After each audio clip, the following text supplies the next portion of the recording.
গুরু কৃপাহি কেবলম। আমি আজ আপনাদের জানাচ্ছি কালসর্প দোষ থেকে মুক্তি পেতে কয়েকটি টোটকা আপনাদের বলছি,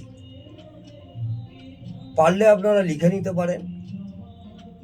কালসর্প দোষ থাকলে অনেক রকম মানসিক চাপ সৃষ্টি হয়, শারীরিক গণ্ডগোল হয়, মনের মধ্যে একটা এনজাইটিকের মধ্যে ভোগেন এবং অনেকে সাপের স্বপ্নও দেখেন। কালসর্প দোষ মনে যে একটা সবসময় একটা ভীতি অনুভব করতে থাকেন এবং ছোটোখাটো দুর্ঘটনা, মানসিক চাপে আপনার একটা বিভ্রান্ত সৃষ্টি হয়। আগে জানতে হবে জন্মছক বিচার করে আপনার কালসর্প দোষ আছে কিনা। কালসর্প দোষ আমাদের রাহু কেতু 360 ডিগ্রি যদি এক ধারে আপনার 180 ডিগ্রির মধ্যে রাহু কেতু অবস্থান করে তাহলে পূর্ণ কালসর্প যোগ আমরা ধরি। আমাদের জ্যোতিষশাস্ত্রে কালসর্প দোষ একটা ভাইটাল দোষ আমরা মনে করি। এই কালসর্প দোষকে আপনারা পুষে রাখবেন না। কালসর্প দোষের আমি এই যে টোটকাগুলো বলছি আপনারা করে দেখুন, আশা করব কিছুটা হলেও আশানুরূপ ফল পাবেন।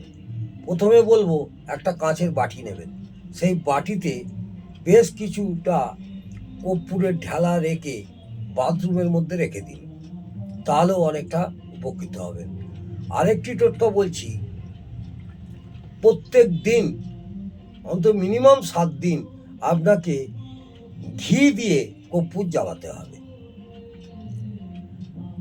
আরেকটি টোটকা আপনাদের বলছি, রূপোর একটা বাটি কিনতে হবে, সেই রূপোর বাটিতে একটি কর্পূরের ঢালা নেবেন এবং 7খানা ফুলওলা লবঙ্গ নেবেন। সেইটা রাত্রিরে শোয়ার আগে জামা কাপড় ছেড়ে শুদ্ধ বস্ত্রে ওই কর্পূর আর লবঙ্গটি পুড়িয়ে চারিদিকে ও ধোঁয়াটাকে আপনি ঘরের চারিদিকে দিয়ে তারপরে আপনি শয়নে যাবেন। আরেকটি টোটকা আপনাদের জানাবো, যে ঘরে আপনারা স্বামী স্ত্রী সহবাস করেন সেই ঘরেতে কয়েকটি গোলাপ ফুল কিনে আনবেন। সেই গোলাপ ফুলটা শুক্রবারে কিনবেন, শুক্রবার দিনকে ওই গোলাপ ফুলের মধ্যে কয়েকটি কর্পূর রেখে দেবেন। পরের দিন ওই গোলাপ ফুলটিকে আবার ফেলে দিতে হবে। এছাড়া আরেকটি টোটকা আপনাদের জানাচ্ছি, রাতে শোয়ার আগে, ঘুমোবার আগে কর্পূর জ্বালিয়ে, শোবার ঘরে কর্পূর জ্বালিয়ে ঘুমাবেন। আরেকটি টোটকা বলছি, হিজড়া যারা অরিজিনাল হিজড়া, এখন অনেক নকল হিজড়া বেরিয়ে গেছে, অরিজিনাল হিজড়াকে দেখে আপনি তাকে টাকা দান করবেন আর বলবেন তাদের কাছে থেকে একটি টাকার কয়েন চেয়ে নেবেন। ওই টাকার কয়েনটি হলুদ কাপড়ে মুড়ে নিজের কাছে সবসময় রেখে দেবেন, পার্সের মধ্যে রেখে দেবেন। তাহলেও আশা করব অনেকটাই আপনাদের কালসর্প দোষ থেকে মুক্তি পাওয়ার সম্ভাবনা থাকে। আরেকটি ছোট টোটকা বলছি, অশ্বত্থর গাছের পাতা 3টি পাতা নেবেন, ভালো করে ধুয়ে নেবেন, নিয়ে ওই পাতার মধ্যে কেশর বা জাফরানের কালি দিয়ে সি লিখুন।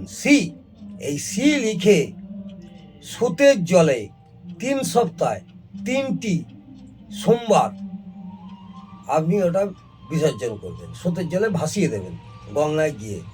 যদি সম্ভব না হয়, গঙ্গা কাছাকাছি না থাকে, তাহলে কোনো শুদ্ধ পুষ্করিণীতে আপনি ওটা দিতে পারেন। আশা করব আপনারা আশানুরূপ ফল পাবেন। নমস্কার, জয় মা তারা।